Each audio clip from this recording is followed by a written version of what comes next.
Buenos días y gracias por compartir en el día de hoy este intercambio de información y saberes que nos ha rodeado y nos seguirá rodeando mientras en Venezuela la materia de seguridad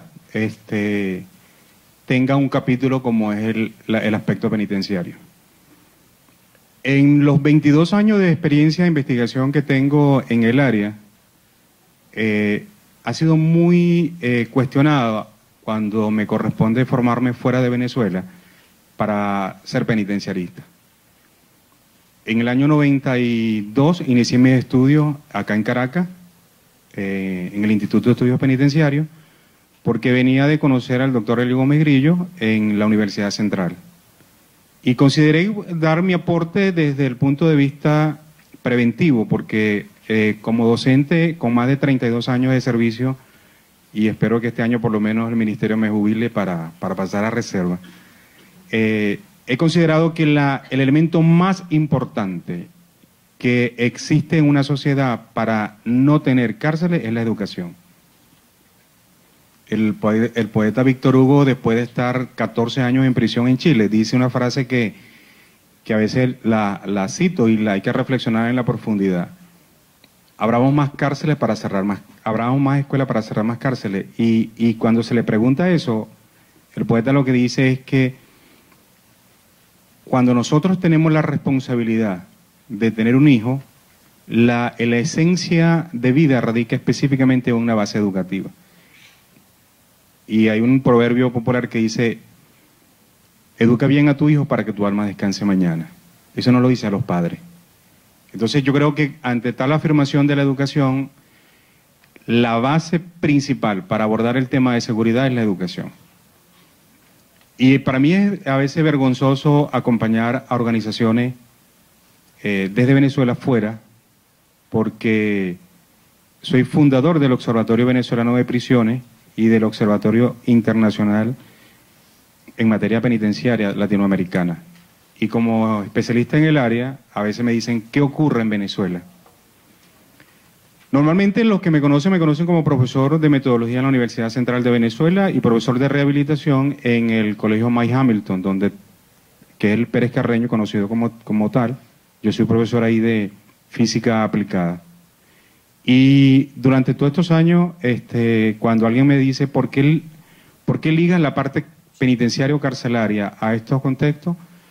Mi gran preocupación es esa, que ojalá no tenga que ver o tener a un amigo tras los barrotes.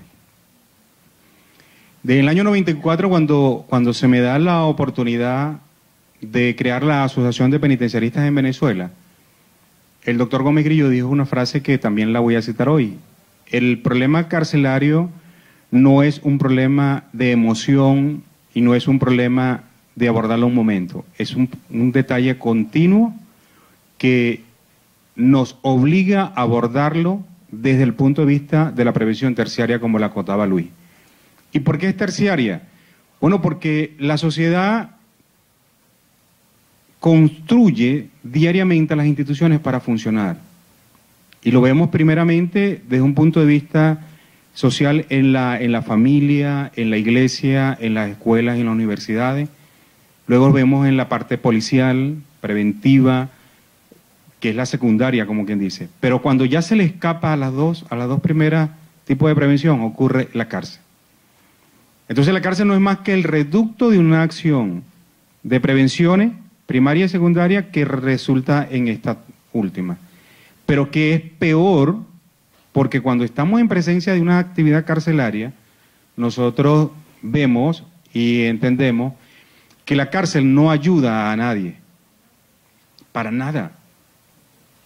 Y yo me recuerdo que en el año 97, en las buenas prácticas penitenciarias en Argentina, yo todavía creía pues que la cárcel podía ayudar o asistir a un hombre o a una mujer cuando ingresaba a ella. Pero después de la experiencia vivida, tanto en Argentina como la que viví en Cuba, como la que viví en México, el resultado de un hombre o una mujer cuando sale de la cárcel más nunca vuelve a ser igual.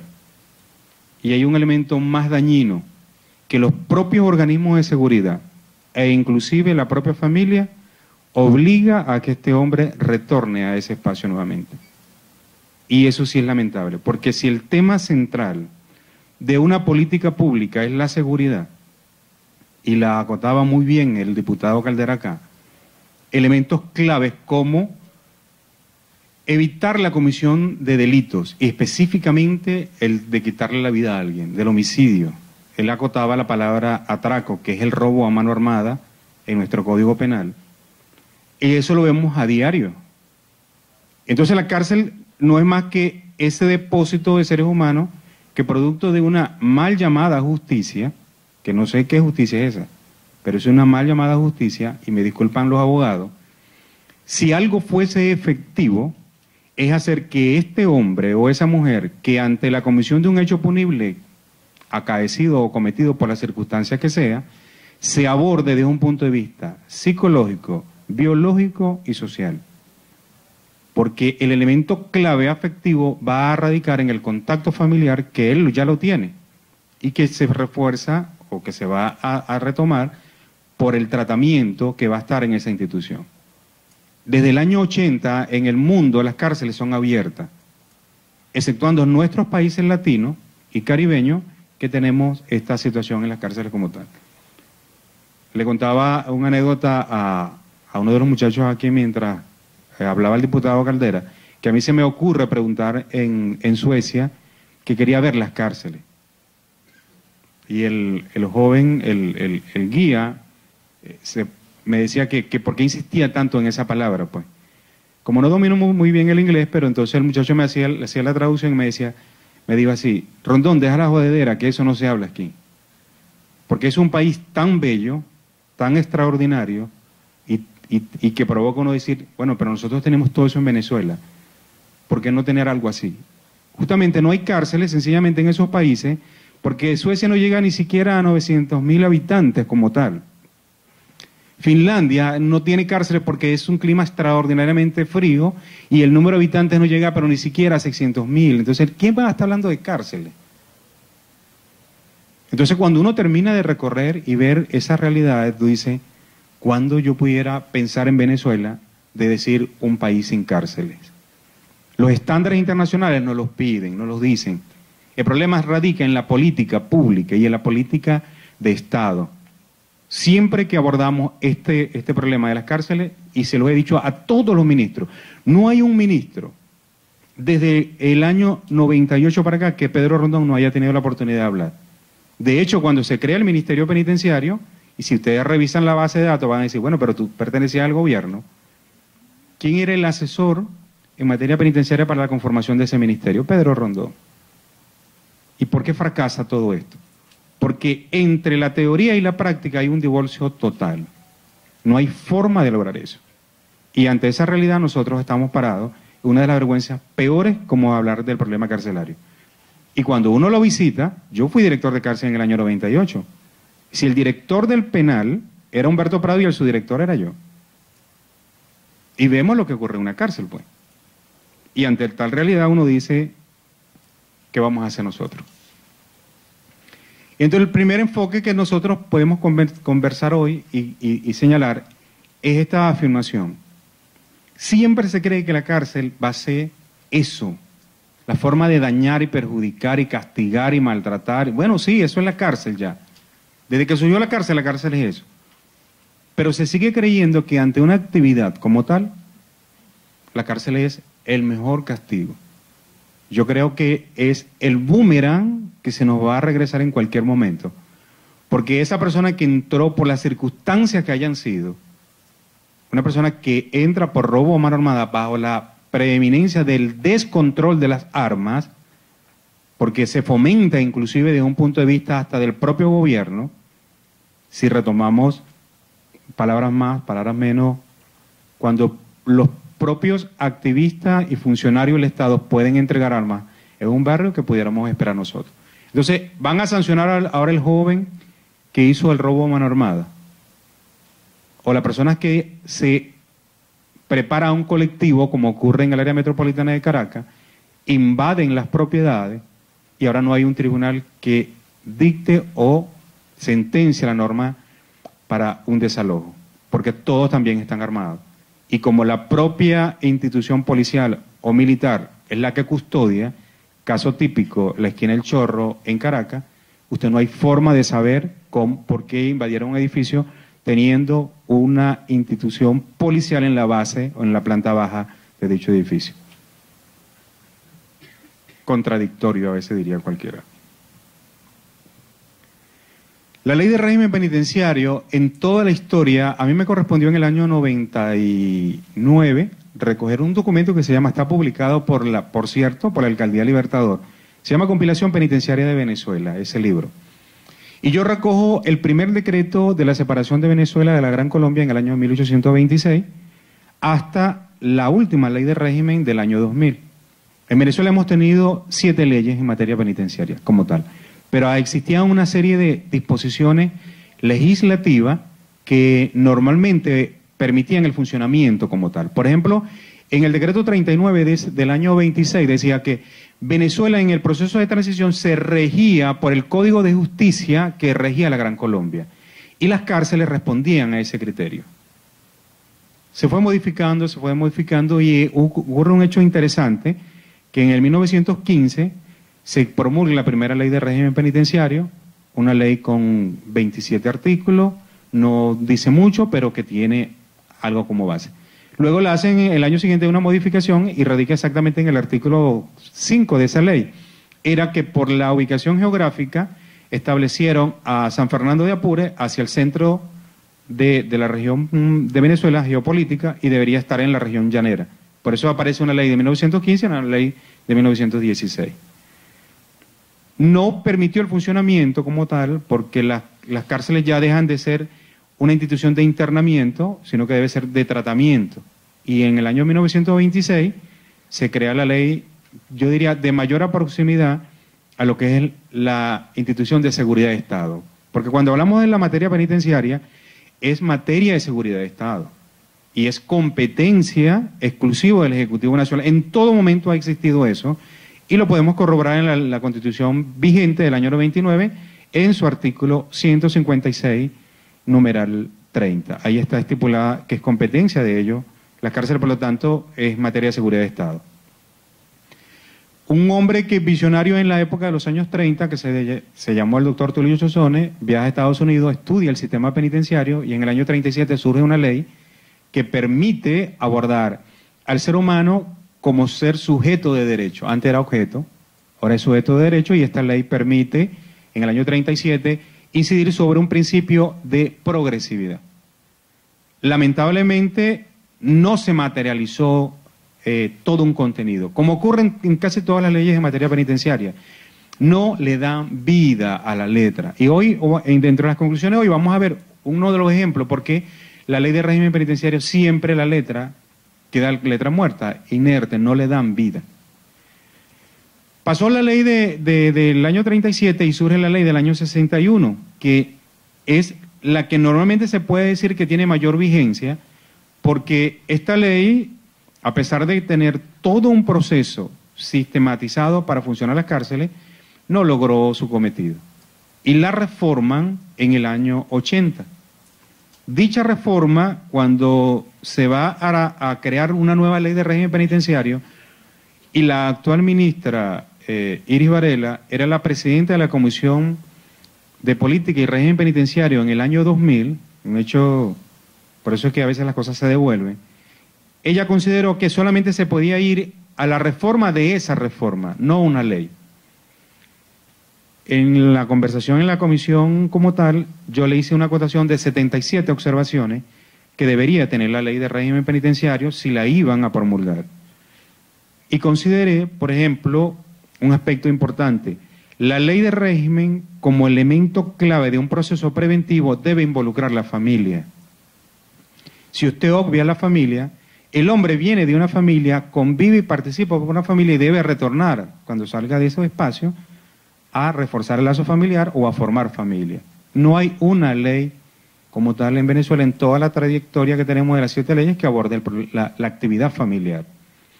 Abordan un sistema de reinserción social o una asistencia postpenitenciaria, pero que no es familia. Porque creo que si hay algo importante, es decir, cuál es el rol que que tiene la familia en esa actividad de prevención terciaria. Si nosotros vamos a prevención primaria, dice lo siguiente: todo acto que vaya en función del niño o del adolescente, hay un padre responsable o representante y lo acompaña, porque nadie abandona a su hijo. En la actividad carcelaria lo requerimos igualmente, porque este hombre o esta mujer requiere esos primeros pasos, porque un ser humano que lo aíslan tanto, en el caso vigente de Venezuela, que un ser humano por ser reincidente tiene que permanecer, en el caso de homicidio o de droga, 22 años tras los barrotes, y cuando se le otorga el beneficio o la prelibertad completa hasta 27 años, caso típico lo pueden ver en los pasillos de la Universidad Central de Venezuela, el saxofonista que está allí, Sergio, pues, 27 años para poder salir de una cárcel. ¿Qué se le puede preguntar a ese ser humano? Entonces, cuando hablamos de prevención, ¿qué prevención ya va? Yo creo que este hombre quedó inerte, quedó como la columna de las casas, como el concreto, porque eso hasta el sentimiento se lo mata en una cárcel. Entonces, ¿vamos a prevenir qué? Ya ese hombre no tiene límite o resistencia, como lo se denomina, resistencia psicológica, como lo denominan los criminólogos y los psicólogos, para pasar a un acto. Puede matar a cualquier ser humano, de la manera más cínica o despiadada. Porque un ser humano que permaneció allí tantos años, ¿qué le vas a pedir? Y yo no voy a ahondar y meterme en la realidad carcelaria, porque quien visita una cárcel perfectamente sabe lo que es eso. Me recuerdo que el ministro Dávila Flores, a los pocos días, creo que fue el 19 de marzo, exacto, si no me equivoco, fue a visitar lo que fue La Planta, el internado del extinto internado judicial La Planta. Y cuando llegó a la entrada, a la prevención de dicho internado, le dio un mareo, solamente de ver aquella condición como estaba, porque habían 2 contenedores de basura que no eran de basura, era de excremento humano, que las personas colocan en unas bolsas plásticas y alguien las recoge y las colocan allí. Pero como ya tenían varios días, producto de la descomposición o la fermentación de los desechos orgánicos, eso se había reventado, pues. Entonces todo aquello que estaba rodando de esos contenedores de basura, él no pudo aguantar, sacó el pañuelo, se lo puso en la boca y en ese momento se recostó a la pared. A los pocos días entregó el cargo. Y yo creo que no se había leído ni siquiera la ley de régimen penitenciario.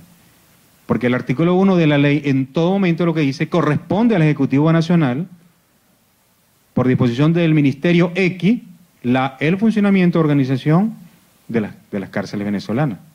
Entonces, si había alguien que podía en un momento hacerlo, no lo hizo. Y luego, en el caso del año pasado para acá, una ministra que puede hacer o incidir claramente sobre la acción de seguridad de Estado. Cuando alguien habla, y acotaba también el diputado Caldera, lo del desarme en las cárceles, eso no debe estar ni siquiera allí, yo le diría, a un momento determinado. La cárcel es una institución de seguridad de Estado y por lo tanto no debe tener armas. Artículo 43 de la ley de régimen vigente. Ningún interno podrá ostentar o ejercer autoridad alguna. En consecuencia se somete al régimen de esa institución. Y régimen es disciplina, no inventemos más nada. Que no busquemos descubrir el agua tibia porque eso está escrito. Que no tiene los expertos, no sabe el procedimiento es otra cosa. Alguien acotaba de los asistentes. ¿Ustedes creen que un preso va a entregar un arma? Eso es risible. Y más allá de que se gane 5 o 6 mil diarios, es el poder, el elemento psicológico de un arma. Quienes analicen esa ley, yo no soy psicólogo como tal, pero como ser humano pensante, el poder que genera, se lo pueden preguntar a un funcionario policial. Yo soy profesor de la Academia de Policía acá. Y lo primero que le pregunto al funcionario que está allí, y sobre todo lo que tienen la responsabilidad de custodia o guardacalabozo, ¿qué se siente tener un arma allí? Eso es poder, y se entiende en toda la dimensión como tal. El detalle está en que esa persona tiene que ser acta y proba para que el manejo de ese instrumento que tiene sea efectivo a razón de prevenir, repeler o minimizar la comisión de un delito. Quienes conocimos y vivimos en los años finales de los 60 y comienzos de los 70, un policía era un policía. Y nos decían, por ejemplo, ahí viene la policía, ahí viene La judicial era la palabra que utilizábamos en esos años. Y aquello era una cosa tan impactante que, mire, si usted tenía algo, usted soltaba aquello y se pegaba a la pared. El primer elemento de la acción policial es el orden y el respeto. Cuando un ser humano no tiene eso, hace lo que le da la gana, pues. Y es por eso que se consiguen quienes utilizamos un medio de transporte, como el metro o como un microbús, se encuentra la persona que entra y dice, yo vengo a pedir una colaboración porque salí de la cárcel. Ajá, ¿y? En el caso de Pedro, que conoce un poquito de cárcel, usted puede haber salido del Vaticano si le da la gana. Pero es que eso no me da razón o derecho para que yo darle dinero. ¿Quién dijo? Es decir, el amedrentamiento y la forma de hacerlo. Y luego utiliza el hecho, el ofensivo. Y lo estoy pidiendo por las buenas. Bueno, pídemelo por las malas para decir yo te lo voy a dar también. Porque si hay algo que tengo como mayor que tú, como adulto, es que no voy a contribuir a tu grado de mendicidad y a esa cuestión de reforzador psicológico que es lo que te va a inducir a que diariamente caigas en lo mismo. Entonces no se le va a dar. Mire que te van a robar, pero bueno, estoy exento de que fuera del microbús no lo haga. Entonces las leyes se van conformando para un elemento clave que cree que va a sancionar y castigar. El problema está cuando el hombre egresa o la mujer egresa. ¿Para dónde va? Y lo tenemos allí de vecino. A mí se me ocurrió un día decir esta frase en la Escuela de Trabajo Social en la Central, que todos los muchachos que estaban allí, todos los motorizados, mototaxistas, los podíamos ver en qué centro de reclusión estaban, pues. Hice un daño y después lo reconocí, porque después no utilizaban ese servicio de transporte. Pero es que todos están presentándose en los tribunales o están cumpliendo una forma alternativa de cumplimiento de pena. Pero son nuestros vecinos y ahí está, que ha hecho un sistema de justicia y que ha hecho un sistema penitenciario, pues. Reforzar dos elementos clave. Primero, que toda persona que está allí no tiene recuperación. Y que si no tiene recuperación, ¿qué va a hacer? Pues él va a tratar de sobrevivir. En las entrevistas, en la sistematización de experiencia, cuando las tengo que realizar, el hombre llora, la mujer llora, porque la propia madre o el hermano o la cuñada o el sobrino le cierran las puertas, le quitan las cosas. Es un asco, es otra cosa, no eres familia mía, no eres elemento mío. Y a ese rechazo, esa persona que por las circunstancias que hayan sido ocurrió, se ve exactamente obligado a hacerlo. Y me decía un joven, y me disculpan las damas, yo tengo derecho a tirar. Y así lo recojo en el informe. Entonces, si me rechazan y me rechazan y me rechazan, ¿qué voy a hacer? Lo voy a utilizar por vía violenta, que es el segundo elemento en la materia de seguridad. Cuando la violencia desde el punto de vista que se dé en una sociedad y fomentada, en el caso venezolano, desde el propio estamento del Estado, ¿qué vamos a pedir? Si el muchacho es mingón, ¿qué vamos a hacer lo otro? Lo estás pellizcando, hijo. Y vas a tener que calártelo en ese sentido. Y eso es delicado. Porque cuando hablamos de seguridad y hablamos de prevención, entonces hay elementos claves que no se pueden dar. Yo creo que tenemos que ser coherentes en el discurso. Pueden crearme la mejor ley que pueda haber en materia de desarme, en un código penal, en un código orgánico procesal penal, en una ley de régimen penitenciario. ¿Pero qué estamos construyendo? Son seres pensantes y tienen 24 horas en esos espacios de reclusión para pensar lo que les dé la gana. Y con un elemento más fuerte, es que están armados, es que tienen poder, es que tienen dinero, es que tienen droga, es que tienen todo. En consecuencia, la ley de régimen penitenciario, más allá de una acción utópica que pudiera controlar como elemento terciario la prevención de la comisión de nuevos delitos, no es un elemento reforzador. Ustedes leen la ley de régimen penitenciario, ustedes puedan creer que un ser humano que, bajo las circunstancias de la justicia venezolana, puede ser resocializado en esos espacios, cuando el elemento de hacinamiento es obsesivo, ni siquiera al 100%, al 200%, es al 504% de hacinamiento a las cárceles venezolanas. Y me sorprende en estos días, yo en el año 95, 96, por razones ideológicas, consideré que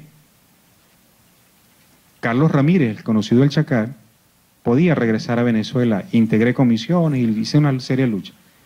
Y en visita en estos días al Ministerio Penitenciario me encuentro que su hermano dirige la Dirección de Construcción de Cárceles en Venezuela. Y le pregunto, ¿y qué tú haces aquí? No, porque es que me llamaron para construir cárceles, yo soy ingeniero. ¿Y? Yo creo que si hemos luchado durante tantos años para que esto cambie, ¿cómo vamos a construirla, pues? ¿Qué incoherencia o cómo cambian las cosas? O cómo en un momento, no sé qué ocurre en la mentalidad de un ser humano, pero yo, con el debido respeto a los funcionarios policiales y al sistema de justicia venezolano, yo destruiría las cárceles. Eso no sirve. ¿Que hay que buscar una alternativa? Hay que buscarla. ¿Qué propone Pedro? Muchísimas cosas. Hay un aspecto psicológico, un aspecto social y un aspecto de enfermedad. Un pedófilo no se cura en una cárcel, ni que usted lo sentencia a los 30 años por disposición del artículo 44 de nuestra Constitución. Sale de allí y vuelve a cometerlo. Un estafador no se corrige, eso no tiene tratamiento. La acción de la norma, lo que nos pide la ley de régimen, es que aprenda a vivir conforme a la norma para que no vuelva a cometer el delito. Esa es la naturaleza de la ley. Pero lo logramos en nuestra sociedad. Entonces es un círculo vicioso que diariamente, de manera consciente e inconsciente, lo tenemos. Entonces fíjense que se da esta última reforma, pero que no recoge nada de lo que debería ser una ley de régimen consona o vigente a lo que estamos nosotros requiriendo o exigiendo como sociedad. Entonces la ley de régimen como tal no responde a ninguna práctica carcelaria. Entendido la cárcel no como una institución de castigo, la cárcel va a ser el espacio educativo donde el hombre o la mujer recibido una sentencia aprende a vivir conforme a la norma y retornar a la sociedad para respetar esos parámetros de convivencia cultural que necesitamos todos. Entendido entonces conceptualmente qué es la institución como tal de la seguridad penitenciaria, que tiene que recogerse en la política pública de la materia carcelaria, la política de Estado. Entonces, este conjunto de medidas y de acciones que de manera ordenada o sistematizada se relacionan entre sí para ese propósito fundamental y clave. Como penitenciarista yo debo de incidir que debe prevenir, minimizar y en caso de enfrentar a los acontecimientos que se dan, conocidos normalmente como motines, huelga, eso se llama en materia penitenciaria contingencia. Lo aborda directamente los organismos de seguridad, pero que en todo momento van a incidir en el buen funcionamiento primero de la cárcel, en la acción de reconocer al hombre como sujeto de derecho y que en todo momento su familia y las instituciones que van a involucrarse como la defensa pública, como los propios jueces de ejecución, como cualquiera otra, las comisiones diplomáticas. En Venezuela tenemos un volumen de seres humanos en ciertas condiciones no aptas, que son los extranjeros. Más de 1.500 hombres y mujeres están en nuestras cárceles, que son extranjeros. Pero si hubiese un sistema de seguridad penitenciaria que los abordara, deberían tener un espacio asesorado y coadyuvado con las representaciones diplomáticas y evitar esas condiciones. Siempre lo que le llevan a un extranjero a una cárcel tiene que compartirlo. Nunca es para sí solo. Porque si no me lo das, ya saben lo que le van a hacer. Entonces tengo que quitarlo, te lo tengo que compartir. Hasta el dinero, ropa, todo. Y eso es una realidad como tal. Pero fíjense que ese propósito de la cárcel como tal, ¿qué ocurre con el extranjero? ¿Qué ocurre con el hombre o la mujer que está allí? Suele ocurrir que, fíjense la estadística que manejaba Luis al comienzo, ¿cuál es la edad promedio de los que están allí, los residentes como tal, hombre o mujer? Entre los 18 por la responsabilidad penal y los 40 años. La última estadística, y si recuerdan lo que decía el exministro Tarek El Aissami, decía que la edad promedio en Venezuela, en las cárceles venezolanas, es de 29 años. Bueno, pero eso es nuestra juventud, esos son nuestros hijos. ¿Y qué estamos haciendo? En Venezuela en la actualidad existen 44.781 hombres y mujeres allí. Si por el promedio dado estamos hablando de más de 40.000 familias viviendo esa realidad, que van a retornar a nuestros barrios, que van a retornar a nuestras organizaciones, que van a retornar a nuestros espacios como tal. Y que si no hacemos lo que nos corresponde también, vamos a tener esa cuota que nos corresponde, sobre todo cuando hablamos de materia de seguridad. No hay una figura en el Código Penal, Código Orgánico Procesal Penal, Ley de Régimen Penitenciario, que permita que en materia de seguridad una persona que egresa de una institución penitenciaria sea asistido, ayudado y controlado como tal. No hay nada.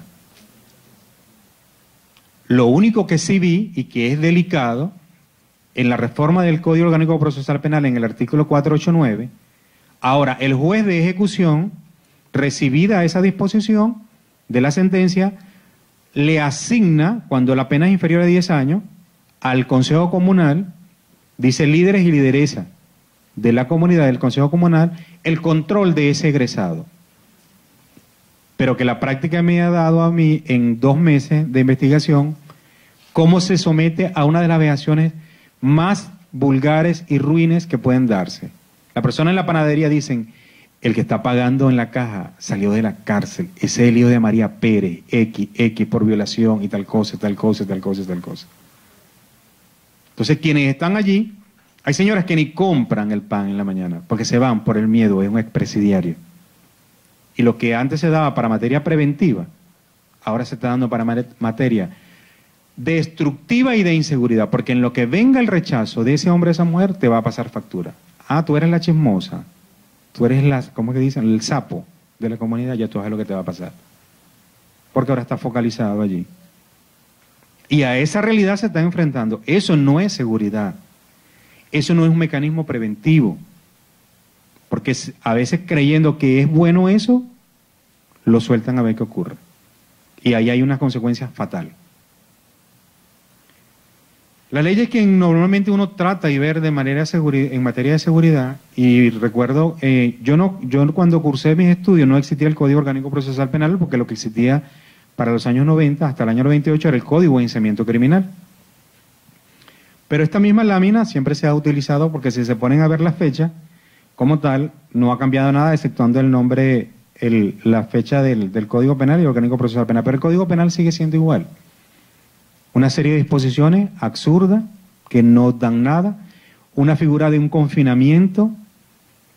En la última reforma del Código Orgánico Procesal Penal parece que el legislador no entendió que existía la figura de, como tal, las penas tienen nombre, y en consecuencia alguien, considerando en el Código Orgánico Procesal Penal que se puede establecer un tiempo ahora para optar a ella, que son fórmulas alternativas de cumplimiento de la pena, estableció que la libertad condicional debe tener el mismo tiempo que el confinamiento. Entonces, taxativamente elimina el confinamiento, porque quienes están optando a la fórmula alternativa, yo no tengo que ir a optar a otra fórmula, perdón, a otra pena que se llama confinamiento como tal. Entonces me quedaría con libertad condicional. Y que ante tal figura, en el caso de aquellos delitos de lesa humanidad, la persona se va a someter a una serie de condicionamientos por esa norma y que les perjudica ahora. Porque si antes la persona podía optar a una cuarta parte de la pena impuesta, la norma vigente establece que es la mitad. Toda persona sentenciada a 30 años ahora tiene que estar 15. No hay forma de salir de una cárcel ahora, cuando tenga la mitad de la pena. Porque la reforma es para dañar, para perjudicar, ahora para que el ser humano se quede allí mayor tiempo. Y es tanto así que no solamente por la disposición de la norma, establece que si no llena los requisitos por ley, como tal, también tiene que permanecer allí. Entonces, puedo tener la mitad, 15 años de esa sentencia, pero si el informe psicosocial dice que no es favorable, sigues allí. En el caso de los extranjeros que no tienen la oferta laboral, tienen que permanecer más tiempo allí. ¿Y por qué tienen que permanecer más tiempo ahí si todos somos iguales ante la ley y en consecuencia no debe haber discriminación por el artículo 21 de nuestra Constitución vigente, que es imperativo por encima de todas esas normas? Bueno, también lo agarraron y se lo pasaron por el pie. Eso es lo que va aquí ahorita. Fíjense la incoherencia y no mantener un discurso propio entre una realidad como la que se está viviendo. Los que tengan un momento un familiar privado de libertad, quienes tengan un amigo privado de libertad y se entera que la cuarta parte de 30 son 7 años y 6 meses. Con la ley vigente tiene que estar 15 años. Si yo podía salir a los 7 años y 6 meses, sí, la normativa lo establecía. Pero a partir del 1 de enero del 2013, no. Ahora tiene que estar 15. 7 años más allí, casi 8 años más, aparte de los requisitos. Y hay una última figura, como tal. Todos aquellos delitos de lesa humanidad es cuando tenga las 3/4 partes de la pena impuesta. 3/4 partes de la pena impuesta son 22 años y 7 meses para poder optar. ¿Qué va a salir de allí? Bueno, yo no puedo pitonizar ni predecir, pero sí les puedo asegurar que no es un ser humano integral que va a ayudar y contribuir a la prevención en la comunidad. Porque debe salir con una serie de problemas psicológicos, conductuales, que la cárcel daña. El Instituto Latinoamericano de Naciones Unidas, ILANUC, establece que un funcionario que está en contacto con la cárcel, a partir del año 4, se carcelariza y el privado de libertad se prisionaliza. 4 añitos nada más. Entonces, todo eso el cuerpo de psicólogos y criminólogos que pertenecen a esa acción del Instituto Latinoamericano nos da una alerta. En Venezuela, en lugar de buscar la menor permanencia y darle fórmulas alternativas de cumplimiento de pena por disposición constitucional, no de la ley de régimen, bueno, eso tampoco les interesa. Entonces, la ley como tal, o estos instrumentos que nos van a ayudar a la acción preventiva y de seguridad, no son cónsonos a la realidad como tal. Y lo vamos a ver de la manera siguiente. Fíjense, esa reforma del año 61 se reforma en el 80, ahorita la tenemos en el año 2000. Sí, reforma de reforma de reforma. Una cosa, bueno, pero si tenemos una asamblea con unas disposiciones políticas que te pueden dar una mejor estructura, entonces nosotros deberíamos tener una ley que responda a esos principios rectores que contempla o recoge la disposición constitucional. Eso no ocurrió. La ley de régimen en esa última reforma exactamente tenía 6 meses. Sin una constitución nueva podía recoger los espíritus del legislador, del constituyentista, a razón de favorecer una ley más consona. Y se visionaba o se buscaba pues crear un código penitenciario. En conversaciones con Luis yo le decía que siempre que mandan un código penitenciario es como para calmar la presión que hay en las cárceles. El código no le va a resolver ningún problema. Lo que se debe responderle es a los mecanismos de control y de administración de la justicia que responda a la exigencia de la realidad que tenemos nosotros. Por ejemplo, una persona que ingresa a un establecimiento de reclusión no debe pasar más del lapso procesal y no calarse los 5 años como ocurre en Venezuela. Porque después, aun cuando se declare inocente, ¿quién le devuelve todo ello? Y hay un último mecanismo tan dañino que no los quitan de los registros policiales. Y entonces dice, verifícame allí, 3º, 2º, 4º, 3º, 1º, y entonces dice, sí, estuvo detenido, deténganlo allí, párenlo allí. Y no tenía nada que ver. Porque si la norma le establece en la ley de régimen penitenciario todo un sistema computarizado, vigente, actualizado y cónsono a la realidad, ¿dónde está eso? Letra muerta otra vez. Y ahorita la vamos a ver para que vean dónde está escrito eso. No responde a nada. La ley de régimen, en lugar de ayudar a la prevención, sigue perjudicando. Y las personas van a decir, bueno, pero ¿por qué le tiras tanto a la ley? Porque desde el momento de la concepción de esa ley se le dijo a la diputada Iris Varela, actual ministra, de que esa ley no respondía a nada y no sirve con el debido respeto. No sirve porque sencillamente no es la exigencia de una sociedad. Hay una figura que se recoge en la Constitución, que las comunidades participan en la incidencia de los establecimientos de reclusión, artículo 184, numeral 7º. Si eso es cierto, entonces ella participa en la administración de ese establecimiento como tal. Entonces se deben de crear comités técnicos que permitan que sus familiares verifiquen y supervisen qué es lo que está comiendo mi hijo. Y no las zambumbias que se dan en un momento determinado. Es una comida, no aquello. Todo el tiempo los presos tienen que comer embutido. Pero no crean que es un embutido de un salami o un jamón, no. Eso es mortadela pura. Yo creo que si alguien un momento quiera medir, si alguien es presidio, díganle, ¿te puedo dar una mortadela? Para que le vean la cara. Ah, ya no es necesario. Yo por lo menos lo identifico por las cortadas, por las heridas y por ciertas características que usa un muchacho o una muchacha cuando sale de una cárcel. Pero yo creo que usted lo puede medir sin necesidad de eso. ¿Le gustaría comer mortadela? ¿O sardina?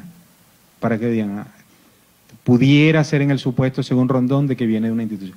Porque son años comiendo el bendito embutido como tal. Y es lo que abunda. Unas partidas bellísimas. Vean lo que establece la ministra, y yo le decía ahorita a Álvaro, algo que me gusta y que reconocerlo porque reivindicar la acción me encanta y decir la verdad como corresponde en ese sentido hay que decirlo. La ministra ha logrado que en todo el establecimiento de reclusión llegue la comida. El problema es la calidad de esa comida y lo último, ¿qué es lo que está recibiendo el privado de libertad? Que ahí tiene el rol, la función y la responsabilidad la comunidad, porque el constituyentista cuando dice que las comunidades participan en eso, bueno, hay una figura de veeduría, ¿por qué no yo lo puedo ver, pues? Si ese es mi hijo o mi hija o mi sobrino o la esposa que está allí. Entonces hay mecanismos de participación como tal y yo puedo verificarlo. Y más allá, e inclusive ver las condiciones. En el momento en que se da el pase de lista y número o el encierro, pasan cualquier cantidad de cosas. Si la persona se devuelve, ve lo que le están haciendo a su hijo, que sería interesante que se diera, con un aval y una anuencia de una institución como el Ministerio Público, garante de una serie de principios de derecho, y un juez de ejecución que cuando uno les pregunta, entonces se hacen la vista gorda. Y a veces yo le utilizo la misma frase del Libertador. Llamarse jefe para no serlo es el colmo de la miseria. ¿Qué jefes son? Yo creo que estoy en presencia de miserables. Y es por eso que tenemos una cárcel como la que tenemos. Porque si eso funcionara el Estado de Derecho, no deberíamos tener eso. Con una actividad política como la que tiene Venezuela, no debía ocurrir esto. En la Universidad Bolivariana me dicen que ¿qué haría yo? Bueno, primero modifica la estructura de esa cárcel. El hacinamiento no es más que la carencia de espacio, mi hermano, le dije. Si se han expropiado tantas cosas, expropia todos los moteles que están en las vías de Venezuela. Ahí hay un espacio tan corto y tan pequeño que te permite un baño, un closet y una cama. ¿Cuál es el problema? Después se la pagarás a los dueños de esos hoteles y moteles que están en la vía. Pero te eliminó el hacinamiento de esa cárcel. ¿A qué te la eliminó? Y si no construyas cárceles propias y dignas desde un punto de vista victimológico, criminológico y penológico. Usted le pregunta a cualquiera de los ingenieros que construyen las cárceles, ¿cuál es el enfoque para construir una cárcel? Es un criterio netamente civil, pero no penológico. Y yo le decía en una oportunidad a un joven, un ingeniero, que si habían hablado con un penólogo y se puso a reír. No sé qué entendió ella por penólogo. Pero la penología es la ciencia que estudia el espacio de reclusión, la infraestructura y las dimensiones en todo espacio para un hombre o mujer vivir, cumplir una sentencia. Esa es la penología. En consecuencia, pregúntenle a un ingeniero o un arquitecto acá en Venezuela si hay un informe criminológico o penológico para construir una cárcel. Si tú vas a hacer una lata de sardinas, lógico que ahí lo que está es un comprimido. Busquen cualquier enlatado, pues. Agarran un atún, eso está comprimido, eso tiene razón de ser. Pero el hacinamiento de primer abordaje es el espacio. Yo no estoy mandando a que me construya más cárceles, porque tú me la puedes hacer vertical u horizontal. El espacio está dado. Lo que quiero es eso que está. Y la norma te establece cuánto es la permanencia de un hombre. Si ustedes comen, que es la actividad procesal, y luego viene una parte digestiva, que es la permanencia, lo propio es evacuar. Eso lo sabe todo ser humano. No necesita ser nutricionista, especialista en gastro, ni nada por el estilo. Esa es la dinámica penitenciaria. Y te establece el laxo. Si la norma te dice que con una cuarta parte se podía un ser humano pasar a un proceso de prelibertad, con 30 años son 7 años. Entonces, ese proceso, la máxima permanencia de un hombre en un espacio de reclusión eran 7 años con 30. Con 15 son 3 años y medio. 3 años y medio que le va a permitir redimir la pena por trabajo y estudio. Si voy a redimir la pena por trabajo y estudio, que es una ley que rige la materia, en lugar de permanecer 7 años y 6 meses, lo que necesito es permanecer 5 años exactos. Porque la media de 5 son 2 años y medio en redención. Y le da 7 años y medio. Ahora, si el problema es numerológico o del álgebra como tal, entonces mándenlo a Robinson 1 porque yo no tengo la culpa de que él no se va a sumar o restar. Pero el que está al frente de un establecimiento de reclusión, si el juez de ejecución tiene ese cometido por disposición de ley, responda a eso. Ahora, si la responsabilidad es tener un ser humano allí metido como depósito, como tal, entonces la cárcel responde a ese parámetro. La cárcel responde a ese principio, pero pendiente porque cuando salga de allí, salvo que muera, nos va a pasar factura a todos nosotros. Porque eso es lo que estamos engendrando. Entonces, una violencia social, una violencia institucional, una violencia política, una violencia realista y una violencia carcelaria no nos va a dar otra cosa que lo que ya sabemos.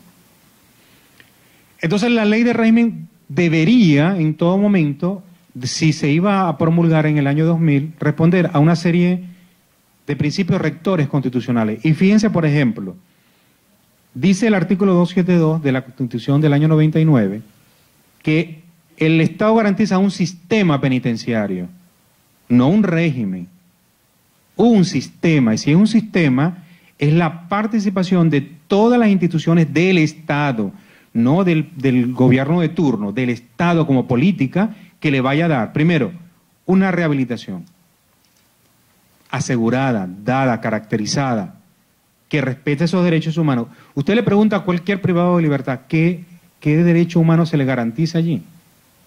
Y alguien me decía, bueno, pero yo creo que le dan el derecho a la vida. ¿En qué forma? Porque hay una forma de morir allí. Hay una figura que se utiliza en las cárceles, para quienes no están familiarizados al tema, que se llaman los anegados.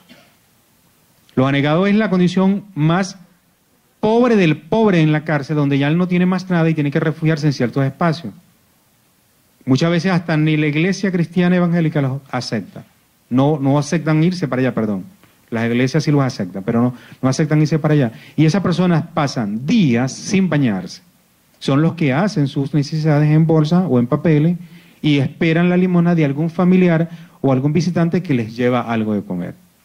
Y usted le ve el estado de desnutrición que tienen esa persona cuando el precepto constitucional en su artículo 44 dice que el Estado garantiza la vida y más especial los que están en la parte militar y los de las cárceles.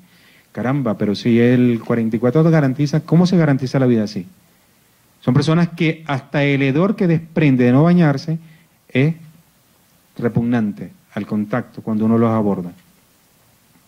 Y eso es una realidad de las cárceles, y no de una, de las 30 cárceles que visitamos diariamente. Visítenla, sin exagerar.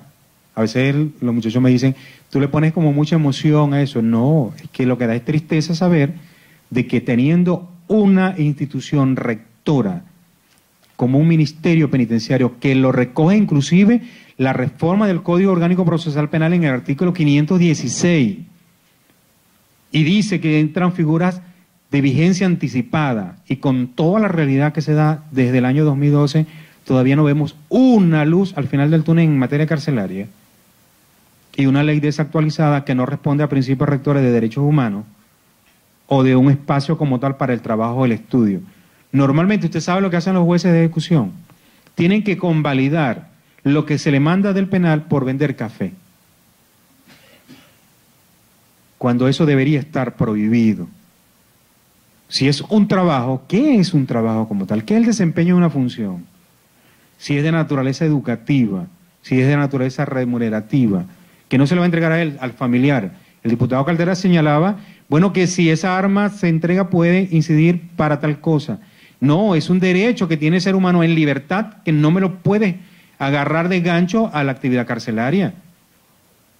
Bajo ningún efecto. Usted me pregunta a mí, Rondón, ¿estaría de acuerdo que si la persona te entrega la arma, yo? No, porque la persona que tiene 60 años, por disposición de la seguridad social, tiene que recibir su pensión. Eso no tiene que ver porque yo tenga a mi hijo, a mi hija o a mi sobrino allí. ¿Quién tiene que ver eso? Nada, no me disfraces eso.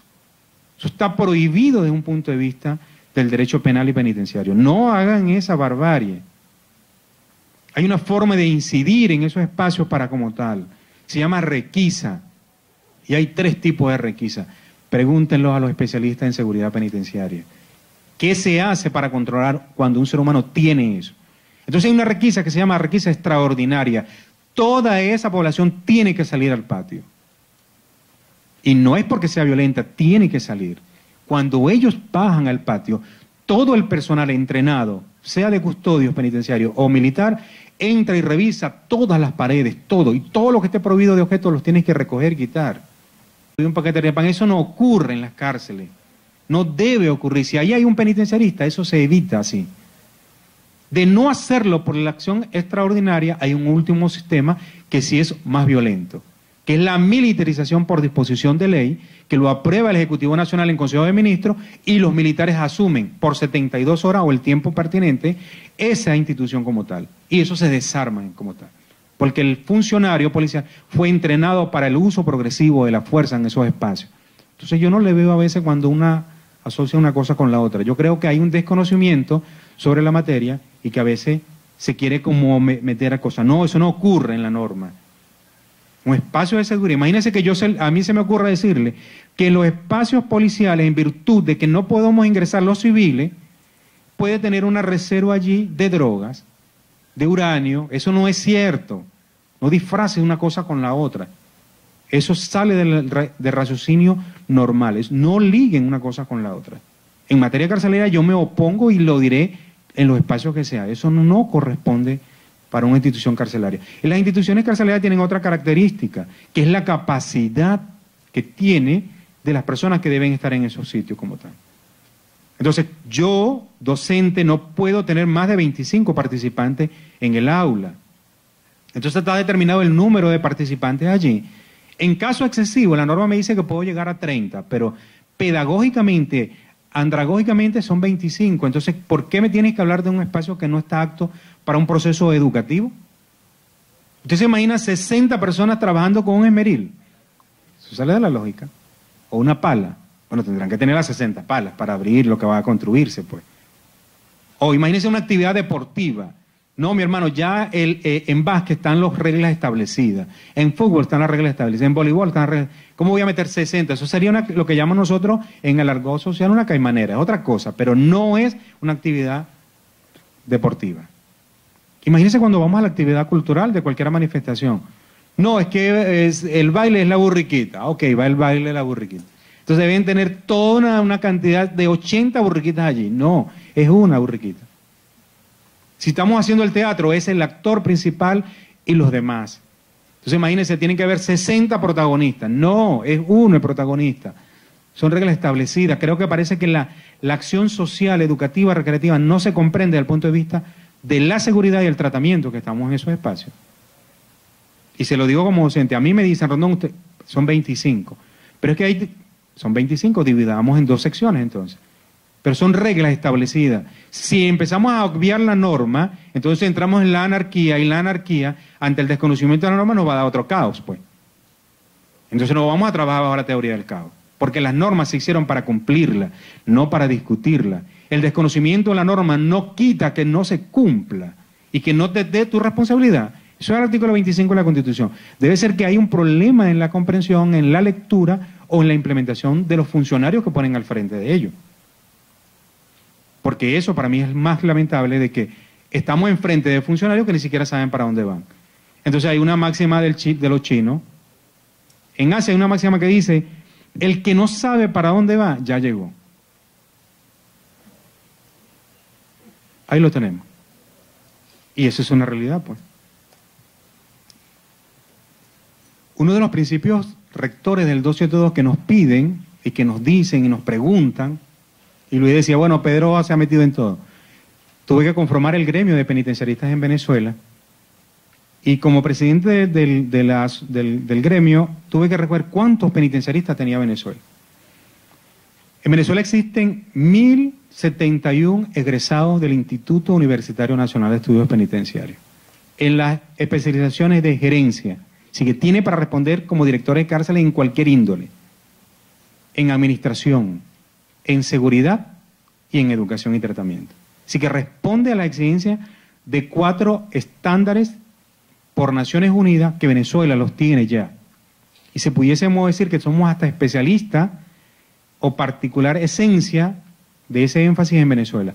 Requiere funcionarios para que dirijan las cárceles, ya están formados. Requieren funcionarios que dirijan la parte de seguridad, ya están formados. Requieren que te administren las cárceles, los economatos, ya están formados. Requieren los educadores, ya están formados. Así como la propaganda, te la tengo, igualito, ya los tengo. ¿Por qué no nos toman en cuenta? La gran pregunta que tendríamos que preguntarle son los ministros. No las puedo responder yo, porque entro en una especulación y yo no vengo aquí a especular. Pero si eso existe, y hay un instituto que corresponde al Ejecutivo Nacional para formarlo, porque así está la fecha de creación del 30 de noviembre del año 90, según esa gaceta y según disposición de ley, el Ejecutivo Nacional tiene todo el talento humano para abordar la problemática carcelaria de manera integral. ¿Y por qué no están empleados? Bueno, pregúntale. Lo último que sí vi, y según la prensa no lo he podido comprobar, es que la ministra apadrinó las 2 últimas promociones y los tiene coordinando de su directora en ciertos cargos a estos colegas, a razón de ir incidiendo. Dios quiera que así sea. Dios quiera que así. Como creyente, creo que debe estar dándose un paso a eso. Pero la dirección, dirigido por penitenciaristas con credenciales académicas, no existe. ¿Saben lo que se estaba buscando?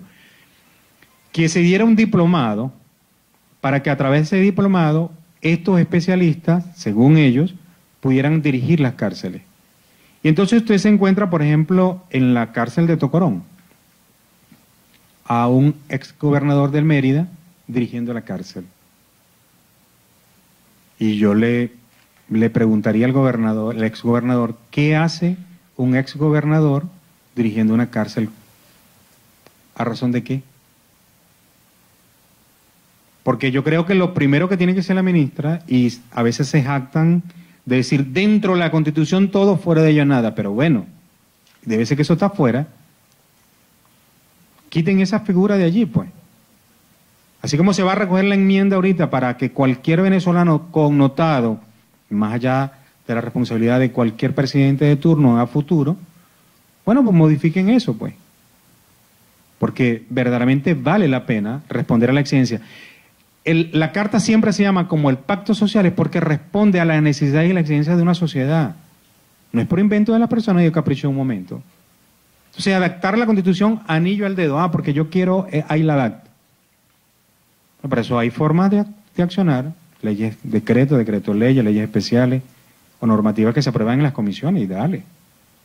Pero en el caso del precepto constitucional que está blindando todo un andamiaje que te permite el funcionamiento y lo obvia, lamentablemente yo no puedo hacer nada. Fíjense, hay una figura que dice que las cárceles deben ser descentralizadas tanto por los gobiernos municipales, estatales o municipales. Es una figura controversial que todo el mundo la dice y la señala, pero nunca la cumple. Cuando nosotros podemos desmontar los problemas, las soluciones son más viables, más dadas. Una persona que tenga a un hijo en un espacio de reclusión fuera del área metropolitana de Caracas, lo propio es que la jurisdiccionalidad de ese establecimiento debe estar cerca donde está su familiar, o el familiar trasladarse a esos espacios.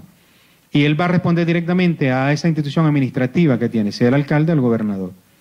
Intenten hablar con el presidente encargado ahorita, porque está centralizada. Entonces, usted no puede saber que esa persona que está o requiere de una operación, de una colectomía, porque tiene años haciendo sus necesidades a través de una bolsa pegada al nivel abdominal, no se ha podido operar y nadie le va a dar la orden. O intenten hablar con Iris Varela, intenten. Es un anillo de seguridad de más de 22 muchachos que a veces cuando los abordo les digo, yo he entendido que puede existir el jalete porque es una forma hasta de vida, pero en esa forma como se da, ¿a qué se le teme, pues? Si yo estoy dentro del Estado, o dentro del gobierno, perdón, yo creo que debo garantizar la seguridad y el Ministerio Penitenciario es seguridad. Tiene que accionar. Entonces, ¿cuál es tanta el número de personas para escoltas? Yo creo que con 4 personas te pueden decir 2 adelante y 2 atrás, y tú, como persona responsable de saber, mosca, porque está oscuro, por ahí no me meto. Pero esa exageración, ¿a razón de qué? ¿Acaso el familiar no tiene derecho a hablar contigo? Que eres la regente, la rectora de esta política, a razón de incidir sobre su familiar. Imagínense ahorita la responsabilidad con los adolescentes. Bueno, eso tiene un caos ahorita que no hayan que hacer. Pusieron un ex militar a dirigir adolescentes. El estándar lo prohíbe. No pueden ligarlo, ni policías ni militares, en esa acción. En la custodia, sí, en el resguardo, sí, en el traslado, sí. Hay roles o escenarios donde tú lo puedes hacer. No allí. Porque eso incide en una forma contraria o negativa. Una modalidad de privatización, tampoco lo vemos en nuestra ley de régimen. Busque a alguien que diga, y la persona dice, no, porque es que eso no es viable, eso es un gazapo jurídico. Mire, la modalidad de privatización radica específicamente en, nosotros desde nuestra casa tenemos modalidades de privatización. Cuando uno ve que el edredón de Navidad ya no puede uno meterlo en la lavadora, uno lo manda a la lavandería, a la tintorería, donde sea. Es un servicio de modalidad. Cuando uno no quiere preparar la comidita allí porque está cansado, uno va y llama, voy a hacer una publicidad aquí, valga la redundancia, Papa John, Pizza John, Papa X, lo que se le dé la gana. Y uno lo llama. ¿Acaso porque eso no se puede dar? Una persona que tenga una dieta especial en una cárcel y no se pueda cumplir, no se le puede enviar una comida especial, sin grasas saturadas como corresponda, o sin las zambumbias que se preparan en el comedor.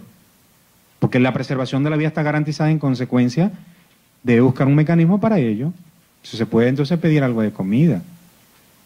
Un sistema de televisión por cable yo la puedo tener, eso es una modalidad de privatización. No paguen el cable para que ustedes que se lo van a cortar. Ah, que es pública, es otra cosa. Pero son modalidades de privatización.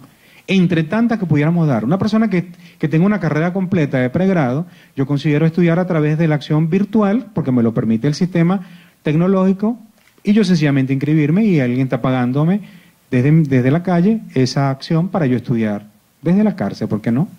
Y puedo sacar mi posgrado, 2 años, una maestría, hasta un doctorado. ¿Por quién me lo impide? Si la norma me da ese derecho educativo.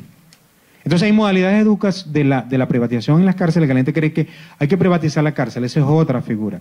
Son modalidades de privatización, muchas que se dan dentro de la vida cotidiana y que nosotros podemos hacerla. E inclusive, fíjense que una persona en un momento determinado considera tener su negocio y hay una figura que te lo permite. Bueno, mi esposa está allá afuera, que es la cuenta dante, y yo puedo en un momento determinado reunirme con el contador aquí en día de visita. ¿Cuál es el problema? Yo alquilé los servicios de acción corporativa a razón de una aseguradora. ¿Cuál es el problema?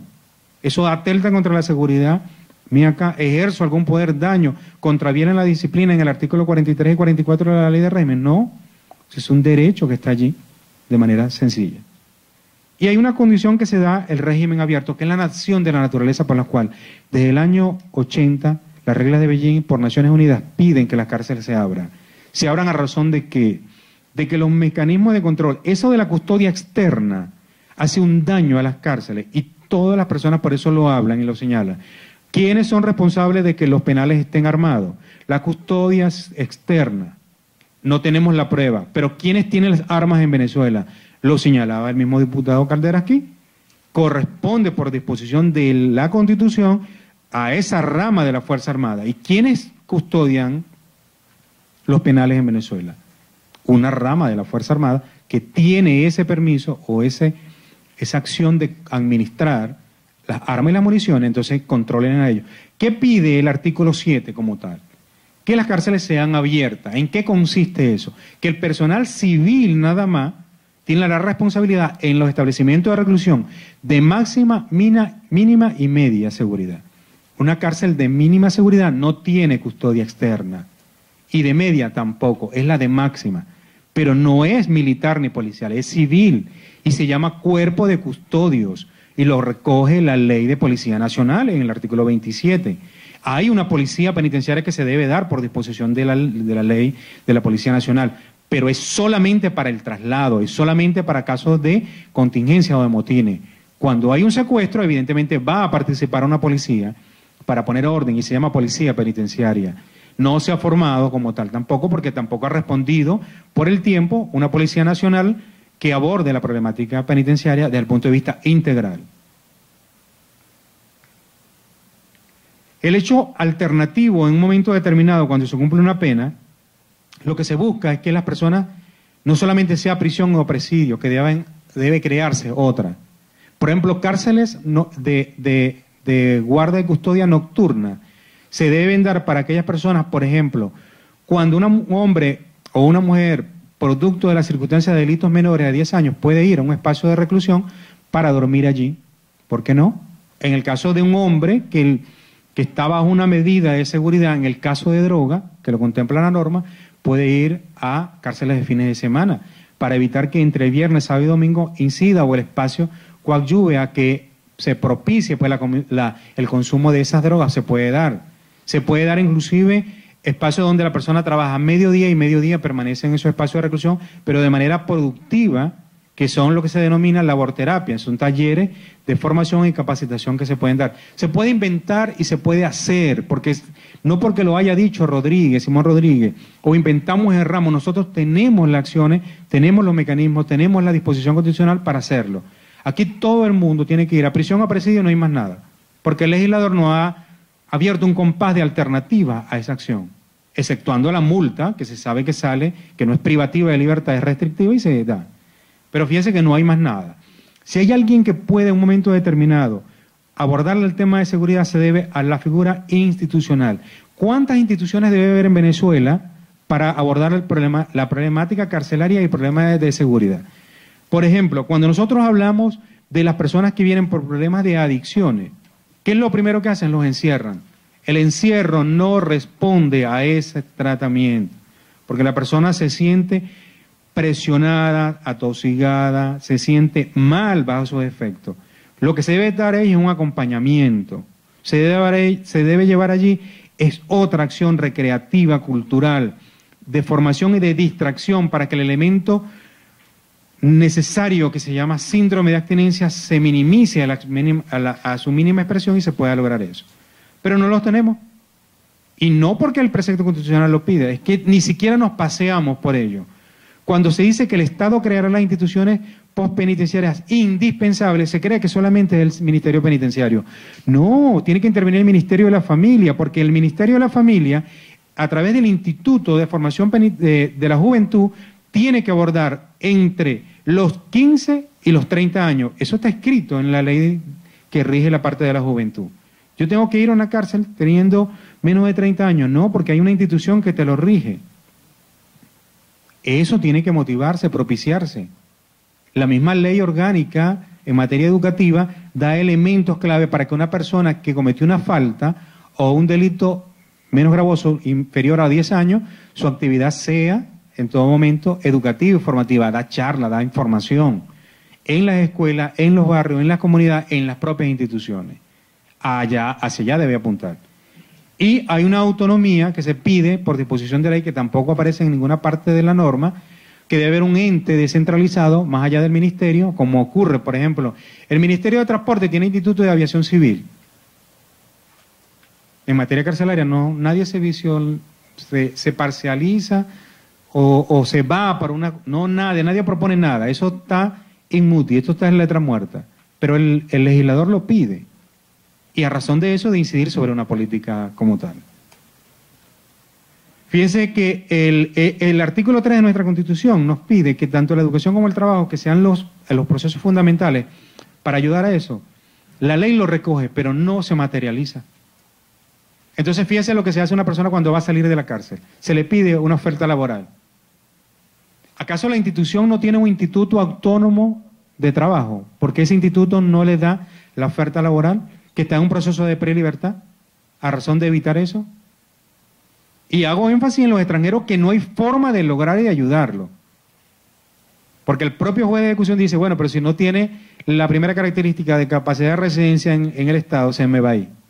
Y ante esa premisa, se lo niega. ¿Quién lo va a emplear entonces? Y eso es una realidad para 1000 y pico de hombres y mujeres que estaban allí. Y eso es una violación.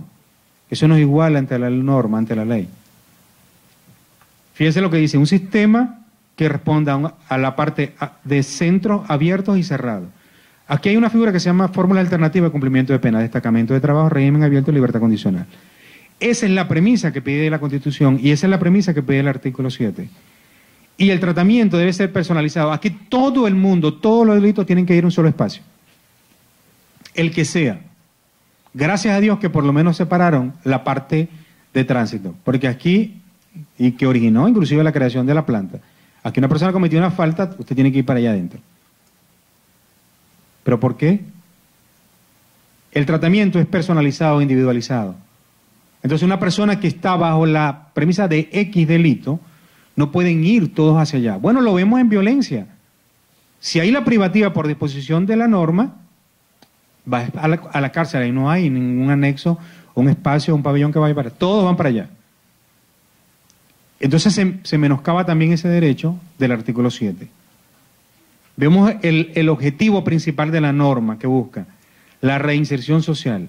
La reinserción social es la función, la responsabilidad que tiene el Estado de garantizarle a ese hombre, a esa mujer, todo un abanico de posibilidades donde el antecedente penal no sea la premisa y donde no tenga que caer en el vejamen de la mendicidad, porque debe haber un ahorro durante su espacio de reclusión que se llama peculio, como lo establece la norma, que él pueda después disponer al momento de su libertad. Tampoco se da. Y vemos una última característica en el artículo 2, es que responda a los convenios y acuerdos internacionales suscritos por la República. Siempre hablamos que no, la recomendación de Naciones Unidas del año 55, no, son 22 tratados que existen a nivel internacional que rigen la materia carcelaria. No es uno, son 22. Y en consecuencia nosotros tenemos que responder a ello. Y a veces los estudiantes de estudios internacionales cuando me dicen, profe, ¿qué se hace en eso? Bueno, primeramente la Comisión de Régimen Penitenciario que está en la Asamblea Nacional. Y lo segundo es que nosotros desde la sociedad civil organizada, desde las organizaciones no gubernamentales, podamos decirle claramente, hay un conjunto de principios, de tratados y convenios que tiene la República que son de aplicación inmediata por disposición de ley y que nosotros debemos de buscar para que se respeten y se logre minimizar el grado de violencia, de inseguridad y sobre todo de infrahumanidad como los tienen las cárceles venezolanas. ¿Para qué sirve la ley de régimen? Bueno, mire, para muchas cosas. Lamentablemente, el hecho principal, que son la aplicación de los mecanismos de seguridad, no se aplican en Venezuela. Y vamos a ver y vamos a entender de que mientras existan personas que dirigen las cárceles por un desconocimiento, por una razón, yo diría que netamente política, pero no de seguridad, las cárceles van a seguir siendo lo mismo. Creo que el elemento más clave es que la cárcel dispone de normas de seguridad en todo momento. Desde el momento de la contingencia, por ejemplo, un autosecuestro, eso es netamente la demostración de que allí no hay funcionarios de custodio que controlen y minimicen para que alguien pueda quedarse encerrado en una cárcel. Porque si hay un vigilante que tiene esa responsabilidad, también un funcionario de custodia externa que sabe lo que tiene que pasar. Y que hay mecanismos electrónicos o telefónicos, o como los quieran llamar, que dicen lo que esté pasando en un establecimiento de reclusión. Si el privado de libertad se organiza y hace todo eso de una cárcel, ¿por qué la autoridad que está allí, que son custodios y militares, por qué no lo logran? Entonces pareciera que tiene mejor dominio el privado de libertad que los funcionarios que lo están custodiando o protegiendo. Bueno, ¿qué debe tener? Esto es lo que grandemente pido siempre como tal. Eso lo sabe la ministra Iris Varela, lo que debe tener una ley de régimen, sobre todo seguridad en espacios de reclusión, que se defina principios por los cuales se da la reclusión en Venezuela. Aquí solamente es para depósito, aquí no se busca otra cosa. Entonces, los fines de la acción de recluir un ser humano, hombre o mujer, en una cárcel tienen que ser muy bien definida y que se dé una clasificación desde un momento en que la persona reciba la sentencia a razón de saber si va a estar privado o es restrictivo. La norma no lo contempla así. El talento humano, que es el número 4 en el cual me veo yo involucrado, menos acciones privativas, más restrictivas y de régimen abierto. Y sobre todo que se dé un momento cuando se habla de la jurisdicción y el traslado. Aquí todo es traslado para evitar una serie de beneficios de la administración pública, de la administración de justicia. Una persona lo detienen hoy y el día de mañana está. Lo privaron en Miranda y el otro día está en Barquisimeto. ¿Cómo va a comparecer ante un juez? Si es imposible ahora por el medio de transporte. Y bueno, importante lo que quiero destacar en cuanto a la alimentación, que creo es el punto vulnerable, que se está dando buenos pasos allí. Una normativa que responda al régimen de disciplina, bien definido, bien inspirado, con procedimiento sancionador y sobre todo que cuando se sancione al privado de libertad haya el debido proceso como sujeto de derecho, no lo contempla nuestra norma. Hablo de la letra muerta en este aspecto porque fíjense que dice que el Ministerio, ahí decía Interior, abro paréntesis porque dice Ministerio de Interior y Justicia, por la normativa vigente debería decir, del Poder Popular para el Servicio Penitenciario, garantizará la instalación, confiabilidad, actualización y operatividad de un sistema de registro y control de reclusos por medios computarizados. Y recientemente lo citaba inclusive Luis ahorita y el diputado Caldera, cuando pasa el problema en las cárceles, nadie sabe quién estaba allá adentro. Nadie sabe quién murió, si murió Pedro Pérez o Pelico de los Parotes. Nadie sabe lo que ocurre allí. El artículo 86 desde el año 2000 pide ese registro, pide esa disposición y dónde está. Y nadie sabe en un momento determinado lo que pasa. ¿Quién es ese? Bueno, vamos a identificarlo como Pedro, entonces se llama Pedro. Eso no es correcto porque se viola la normativa vigente de la ley de régimen penitenciario. Fíjense que dice que el funcionario que interviene sobre esos datos y todo lo demás debe estar obligado a evitar la alteración. Bueno, sencillamente entre la realidad y el hecho que ocurre no se da. Y hay una figura más delicada que dice que el juez de ejecución velará por la adecuada esta información. Pregúntele a los jueces de ejecución dónde está la estadística de saber cuántos se fugaron de la planta, cuántos murieron en X penal de Venezuela para que ustedes vean que ni siquiera esto. Pareciera que el juez de ejecución tampoco sabe que hay una ley de régimen que le da una atribución específica en el artículo 2 y en el artículo 86. Bueno, para concluir lo que puedo decir es que la prisión como institución social no solamente está dedicada a proteger esa acción del transgresor y encerrarlo, sino que tiene en todo momento de lograr y buscar que ese ser humano se devuelva en la mejor forma que corresponda. Las leyes coercitivas y penales no son siempre las soluciones más apropiadas en una sociedad actual, ¿oyeron? La prevención, yo creo que mientras más se evite esa creación de leyes sancionatorias y se incida sobre la mayor formación, capacitación, cultura, deporte, trabajo, por disposición del artículo 3 de nuestra Constitución, esas leyes sancionatorias van a ir minimizando y que se hacen de manera coercitiva, violenta, que no ayuda a nada de ello. Lo dejo con esta frase de un criminólogo del siglo XVIII, se llama Enrique Ferri, y dice que toda sociedad tiene ese número de delincuentes que construye, y a veces pareciera que esa frase está vigente para Venezuela. Gracias y hasta otra oportunidad.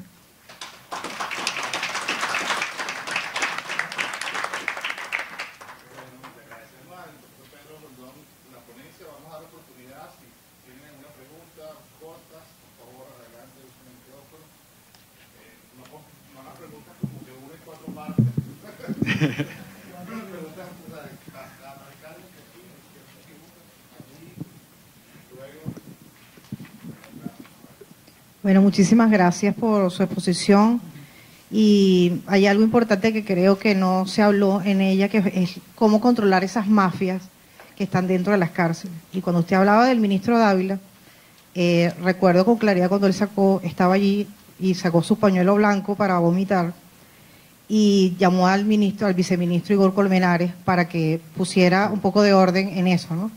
Fuimos a Inglaterra a ver la experiencia, y a España a ver la experiencia europea, y vinimos a ver una experiencia en Santo Domingo, una experiencia tropical. Al mes empezaron las amenazas dentro, y el ministro Dávila le pidió a Igor que renunciara, y detrás fue la renuncia de él. Yo me dediqué a otras cosas después. Mi pregunta es, teniendo estas mafias, y por ejemplo, también me tocó ver en el Banco Interamericano que dieron recursos a la ministra en este momento que está, y rechazaron ese dinero porque no les convenía, un dinero importante para hacer nuevos proyectos. Yo le pregunto, el día 15 de abril debe haber un presidente nuevo en este país, nuevo o viejo, no sabemos. El presidente lo llama a usted y le dice, usted va a ser el ministro de penitenciario. ¿Cuáles serían las 3 primeras medidas que usted tomaría para comenzar a ver resultados a corto, mediano y largo plazo? Qué bárbaro. Bueno, quería hacer la siguiente pregunta, ¿no? Se da mucho en los centros penitenciarios lo que llaman el cobro de causa. Y estos cobros de causa son estudios, no sé si llamarles sociales, que hace el poder irregular que hay dentro de esos centros penitenciarios a cada individuo que va ingresando. Entonces le cobran una cantidad de dinero semanal que la familia, en el caso como soy activista vecinal, conozco algunas cuestiones en eso, las familias tienen que andar en las comunidades muchas veces buscando cómo conseguir ese dinero, y buscan de conseguirlo a través del delito. Yo pregunto, ¿hay forma de evitar eso? Esto influye, por supuesto, en la violencia dentro de las comunidades. Y lo otro es lo siguiente, no solamente es que hacen sus necesidades en bolsa, como usted lo estaba señalando en algunos centros penitenciarios, estos jóvenes que están anegados o aquellos por allá, sino conozco un caso que está muy vigente de un niño de 15 años que fue traído de un estado fuera de Caracas por aparentemente un delito informático, y está en Ciudad Caracas, un niño de 15 años, ya tiene más de un mes encerrado y está haciendo sus necesidades en bolsa porque ahí no hay otra manera de hacerlo, pues. Bueno, muchas gracias.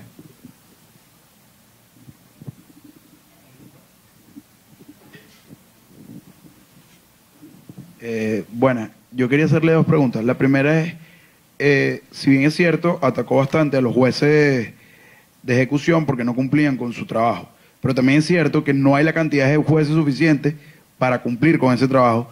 Y además, ¿quién protege a ese juez de ejecución cuando va al penal? Porque hasta donde yo tengo entendido, los jueces se rotan y probablemente un juez de ejecución fue un juez de juicio y metió preso o le dictó la sentencia a más de uno de los penados que está ahí. Con las mafias que existen, el juez pone en riesgo su vida y nadie lo protege en torno a eso. Y bueno, básicamente eso era lo que quería preguntarle, porque siento que, si bien es cierto, se ataca mucho a los jueces, ¿quién protege al juez? No hay un Estado que lo proteja. Entonces es importante ver eso.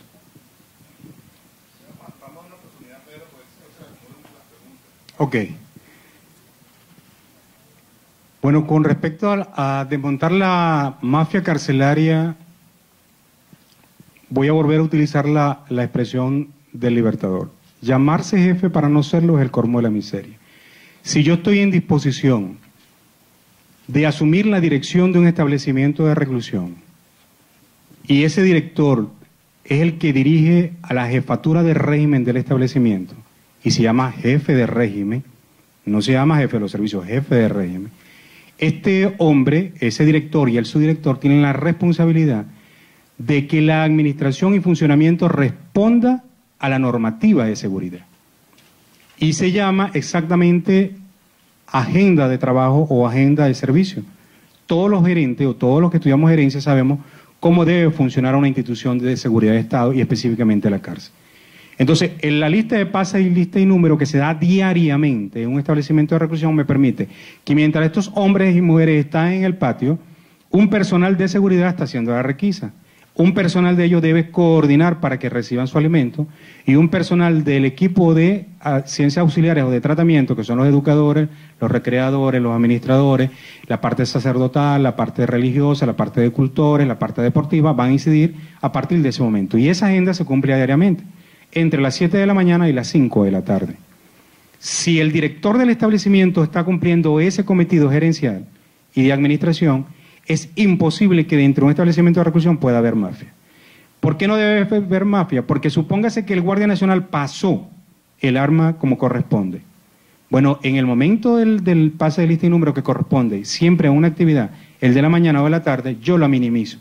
Por lo tanto, el volumen de droga, de explosivos, de municiones o de armas llega a la mínima expresión. ¿Por qué? Porque se debe dar. El segundo es el uso de tecnología. La tecnología como herramienta para la seguridad y el funcionamiento de las instituciones funcionan en todas partes.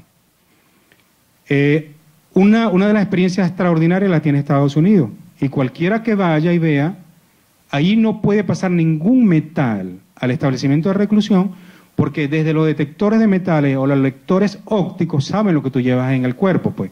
Si eso funciona en un aeropuerto, usted no puede salir de Venezuela a entrar con nada porque la tecnología te lo permite.